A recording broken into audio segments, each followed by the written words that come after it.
Hello guys, तो कैसे हैं आप लोग। ये वही ये किचन अप्रॉन है जो मुझे ना अमेज़ॉन से डिलीवर्ड हुआ था।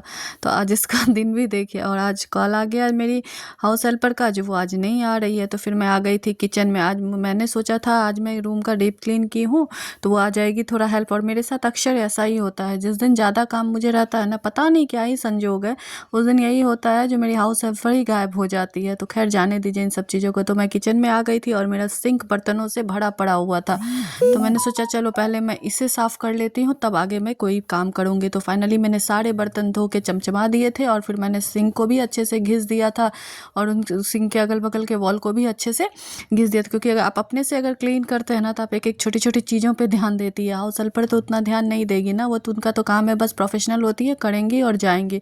तो फाइनली मैंने एकदम अच्छे से सब कुछ साफ सुथरा कर दिया था। इधर का काम, इधर का कॉर्नर का काम ख़त्म हो चुका था, और मुझे लगना था अब फिर नाश्ता बनाने के लिए, क्योंकि हस्बैंड बच्चे तो स्कूल जा चुके थे, बस मुझे हस्बैंड का खाना बनाना था और फिर बच्चों का खाना बनाना था। और फाइनली देखिए मैंने सारे बर्तन धो दिए थे। तो अब मैं आ गई थी, मुझे ना थोड़ा लो फील हो रहा था। तो फिर मैंने बेल का शरबत बनाया हुआ था, वो मैंने रखा हुआ था खुद के लिए, तो वो मैंने पी लिया था। और फिर ये जो रेस्ट बचा हुआ था वो मैं बच्चों के लिए मैंने रख दिया था, जो वो आएंगे स्कूल से तब मैं उसे दूंगी। तो उसमें मैंने डाल दिया था आइस, वो डाल करके मैं रख दी थी, जो बच्चे आएंगे तब मैं उसे दे दूँगी। और फाइनली मेरा खाना भी बन चुका था सारा कुछ। तो लास्ट में बच गया था मेरा खुद का रोटी। तो मैंने सबसे पहले मैं इनको ऑफिस मैंने भेजा टिफ़िन विफ़िन पैक करके, और फिर सोचा चलो खुद के लिए भी 3 रोटी बेल करके रख दूँगी, क्योंकि काम ख़त्म होते होते ना फिर स्कूल जाने का टाइम हो जाएगा। तो इसीलिए सोचा लगे हाथ में ये भी निपटा लेती हूँ, तो बस मुझे नहा करके खाऊँगी और फिर निकल लूँगी। तो मेरा रोटी मैंने बना, और रोटी बनाने के बाद तो मुझे लगता है ना इतना गंदा होता है ना स्लैब। तो मैंने सबसे पहले किचन के इसके स्लैब को अच्छे से पोंछ लिया था, क्योंकि मेरा दूध भी आ गया था और मुझे दूध गर्म करता। और मैं ना दूध ना ऐसे गंदे चूल्हे पे नहीं चढ़ा, जब तक मैं चूल्हे को पोंछती नहीं हूँ ना तब तक मैं दूध गर्म नहीं करती हूँ। तो ये 2 रीज़न था मेरा स्लैब पोंछने का।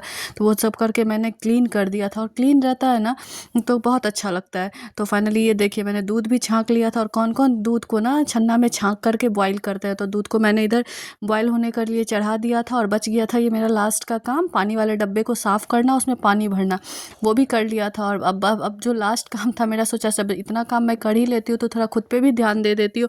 और फटाफट मैंने फेस पैक बनाया और खुद के चेहरे पे पोत लिया, क्योंकि बहुत ज़्यादा गर्मी है। और अगर आप नहीं ध्यान देंगे ना, और अभी डस्टिंग के कारण ना चेहरे का हालत बिल्कुल ख़राब हो जाता है। और ये धूप, क्योंकि मुझे बाहर भीतर सारा काम मैनेज करता है, तो लास्ट तब तो मैंने सोचा जब तक मैं किचन को साफ़ करूँगी नीचे तब तक ये सूख जाएगा। और वही हुआ, मैंने किचन को एकदम अच्छे से धो धा करके एकदम नीट एंड क्लीन कर लिया। तब मुझे नहाना था, और फाइनली मैं ना नहा करके आ गई थी, क्योंकि अब मुझे स्कूल जाने के लिए तैयार हो। Bye bye.